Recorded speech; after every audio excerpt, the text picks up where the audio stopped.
सबका एक ही चीज बोलना है कि अभिषेक बनर्जी के साथ कोई काम नहीं कर सकता, और ये सच बात है। उनके साथ नहीं काम, उनके साथ अगर काम करना है तो आपको गुलाम बन के रहना है। तो अभी सब लोग मुंह खोल रहे हैं क्योंकि भय खत्म हो गया, थ्रेट कल्चर खत्म हो गया, डर का जो माहौल था वो खत्म हो गया। आने वाले दिन में ये सांसद एनडीए के समर्थन में देश के हित में काम करेंगे, और यही तो ठीक है। जो हो रहा है मैं तो बोलूंगा ठीक हो रहा है। देखिए, ये तो सबको पता था ये होने वाला है। अभी कुछ लोग डाउट कर रहे थे साइन कहाँ है, लिस्ट कहाँ है, अब वो भी सामने आ गया है।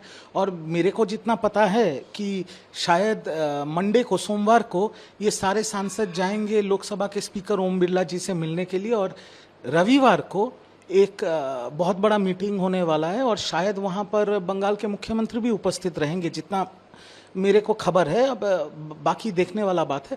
तो ये जो रेबल फैक्शन ऑफ एमपीज हैं तृणमूल कांग्रेस के, करीब 20 एमपीज हैं, और मुझे खबर है कि वो नंबर बढ़ भी सकता है। उन लोगों ने ये साफ तरीके से बोला है कि वो देश के हित में एनडीए को सपोर्ट करेंगे। तो ये भाजपा के लिए तो विन विन सिचुएशन है, ना बीजेपी में ज्वाइन भी कराना पड़ रहा है और उनको समर्थन भी मिल रहा है, तो देश के हित में तो सही है।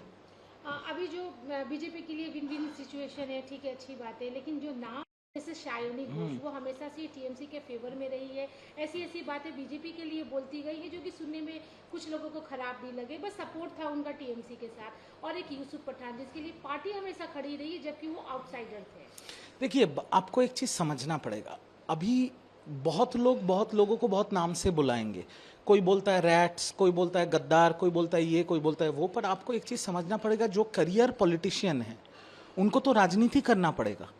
और देश का इतिहास अगर आप देखेंगे, या भाजपा के भी कुछ राज्य के मुख्यमंत्री देखेंगे, तो वो किसी और पार्टी में थे, अभी किसी और पार्टी से मुख्यमंत्री बने हैं। जैसे मेरे जो मुख्यमंत्री हैं, वो उन्होंने तो मेरे से ज्यादा तृणमूल कांग्रेस किया है, पर उनको तो अभिषेक बनर्जी ने भगाया था पार्टी से। वो बीजेपी का हाथ पकड़ा उन्होंने विपक्ष के नेता बन के काम किया, और आज वो बंगाल के मुख्यमंत्री और आज बहुत अच्छा काम कर रहे हैं। तो करियर पॉलिटिशियंस जो भी हैं, उनको पॉलिटिक्स करना है, उनको राजनीति करना है।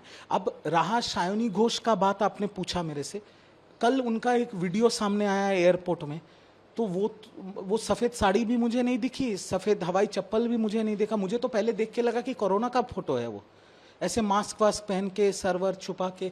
तो बात यह है कि कुछ दिनों पहले जब तृणमूल कांग्रेस ने अपने सारे पोस्ट्स डिसॉल्व कर दिए थे, उसके बाद भी जब घोषणा किया था नए तरीके से तृणमूल कांग्रेस ने, तब भी शायोनी घोष जी यूथ प्रेसिडेंट थे बंगाल के। तो अब क्या होगा मुझे नहीं पता, वो शायनी जी जानते हैं और तृणमूल कांग्रेस जानते हैं। और रहा यूसुफ पठान का बात, वो उनको तो बाहर से लाया गया था, उनको टिकट मिला, वो जीते मुर्शिदाबाद से। अभी सबका एक ही चीज बोलना है कि अभिषेक बनर्जी के साथ कोई काम नहीं कर सकता, और ये सच बात है। उनके साथ नहीं काम, उनके साथ अगर काम करना है तो आपको गुलाम बन के रहना है। और यूसुफ पठान क्यों गुलाम बनेंगे? वो इंडिया के क्रिकेटर हैं। या काकोली घोष दस्तीदार जो 1984 से ममता बनर्जी जी के साथ है, उनको क्यों गुलाम बनना है? तो अभी सब लोग मुंह खोल रहे हैं क्योंकि भय खत्म हो गया, थ्रेट कल्चर खत्म हो गया, डर का जो माहौल था वो खत्म हो गया। आने वाले दिन में ये सांसद एनडीए के समर्थन में देश के हित में काम करेंगे, और यही तो ठीक है। जो हो रहा है मैं तो बोलूंगा ठीक हो रहा है। आपने एक अच्छी बात बोली कि हाल ही में जो वर्किंग कमेटी, माला रॉय भी साइनिंग लिस्ट में है। तो कुछ दिन क्या, 1-2 दिन पहले की ही बात है, एक वर्किंग कमेटी बनती है, उसमें आपको एक पोस्ट दिया जाता है, जबकि आपको ये पता है कि आपको जाना किधर है।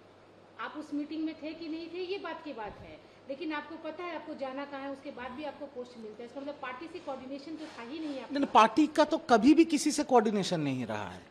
और ये बात तो रिजू दत्ता ने पहले बोला था, और रिजू दत्ता को सबने गालियां दी थी, बट आज तो वही बात सारे सांसद और सारे विधायक बोल रहे हैं कि पार्टी ने कभी भी किसी से कुछ पूछा नहीं है, एक तरफा था। It was a one way street कि हम जो बोल देंगे वही होने वाला है। आप एक चीज सोचिए, ये शायोनी घोष का बात जब आप उठा रहे हैं, यूथ प्रेसिडेंट पार्टी के शुभेंदु अधिकारी थे जब हमने पार्टी ज्वाइन किया था, पार्टी करना स्टार्ट किया था। शुभेंदु अधिकारी को हटा के अभिषेक बनर्जी को कर दिया गया था, चलिए वो भी ठीक है। अभिषेक बनर्जी जी जब हट गए यूथ प्रेसिडेंट से, शायोनी घोष को कर दिया गया था। कौन है, कहां से आई थी? क्या उन्होंने तृणमूल का झंडा भी पकड़ा था? वो तो बचपन में एसएफआई करते थे जादवपुर यूनिवर्सिटी में। लेफ्ट फ्रंट करते थे, उनको सबके सर पे बिठा दिया, सबने मान लिया क्योंकि पार्टी का सिद्धांत था। पार्टी के किसी कार्यकर्ता से या यूथ के किसी नेता से कभी पूछा नहीं गया था, सबने उनको मान लिया था। और इस बार भी अभी देख के लग रहा है कि ये साइन हुआ था 18 मई को और उनका नाम आया था उसके बाद, तो इसका मतलब शायनी घोष से किसी से पूछा भी नहीं, उनका नाम डिक्लेयर हो गया था। अब पार्टी संभाले इसको, पार्टी समझेगी ये बात। पार्टी की ये बात करें तो कल्याण बनर्जी का टाइमिंग खिलाफ और ममता बनर्जी को एक अल्टीमेटम ही बोल सकते हैं दिया है कि दीदी या तो आप अभिषेक को चुनिए या तो हमें चुनिए। देखिए ये तो होना ही था। आज जो भी तृणमूल कांग्रेस के पुराने लीडर हैं, जब ममता बनर्जी विपक्ष में थी, जो लोग ममता बनर्जी के साथ तब से थे, जिन्होंने लेफ्ट के साथ लड़ाई करके ममता बनर्जी का पार्टी को एस्टेब्लिश किया, ममता बनर्जी को मुख्यमंत्री बनाया, ये लोग क्यों सर झुकाएंगे अभिषेक बनर्जी के सामने? उनका क्रेडेंशियल क्या है? आज पार्टी का ये हालत इसलिए है क्योंकि एक व्यक्ति जिनका योग्यता नहीं है, एक पंचायत का इलेक्शन जीतने का, अगर ममता बनर्जी का नाम नहीं रहा, उन व्यक्ति को प्रतिष्ठित करने के लिए ममता दीदी ने पूरा पार्टी को साइड कर दिया, क्योंकि उनको प्रतिष्ठित करना है। उनको 7,11,000 वोट मिला था ये 2024 के लोकसभा में। आज मैं गारंटी देके बोल रहा हूं, अगर अभिषेक बनर्जी जी डायमंड हार्बर से कंटेस्ट करेंगे, 7,000 वोट नहीं मिलेगा उनको। तो ये तो माहौल है। डायमंड हार्बर मॉडल के जो अभिषेक बनर्जी के जो स्तंभ थे, वो उनको तो अभी पुलिस हाफ पैंट में घुमा रही है रोड पे, ये पुष्पा लोगों को। तो माहौल ये है, डर था, डर का माहौल था पूरे पश्चिम बंगाल में। जो भ्रष्टाचार करेगा, जो पैसा उठाएगा, जो लोगों को मारेगा, जो लोगों को काटेगा, उनको सर पे बिठाया जाएगा। और जो लोग पार्टी करेगा, पार्टी के लिए अपना समय देगा, अपना जान दांव पे रख के पार्टी करेगा, उनको कभी मौका नहीं मिलेगा। आज वो खुल के सामने आ रहा है। और कल्याण जी ने तो अपना मुंह खोल दिया है, अल्टीमेटम दे दिया कि या तो हमें चुनो या अभिषेक बनर्जी के चुनो। मैं आपको ये भी बोल रहा हूं, जो ममता बनर्जी के ओल्ड गार्ड्स हैं, जो आज भी बंगाल में ममता बनर्जी के साथ खड़े हैं, वो भी आने वाले दिन में यही बोलने वाले।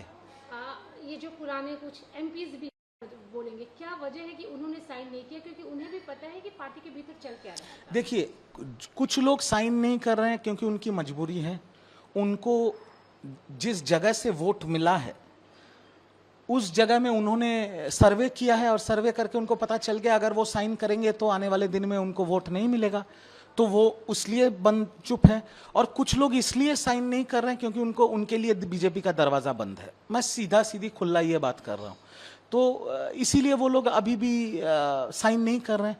बट मुद्दे की बात ये है कि अभी तृणमूल कांग्रेस साइन बोर्ड बन गई है, और तृणमूल कांग्रेस ममता बनर्जी, और ममता बनर्जी ही तृणमूल कांग्रेस है, इसमें कोई दोहराव नहीं है। ममता बनर्जी को अगर कोई राइट ऑफ कर देगा तो ये बचपना होगा। You can not write off a leader like Mamata Banerjee.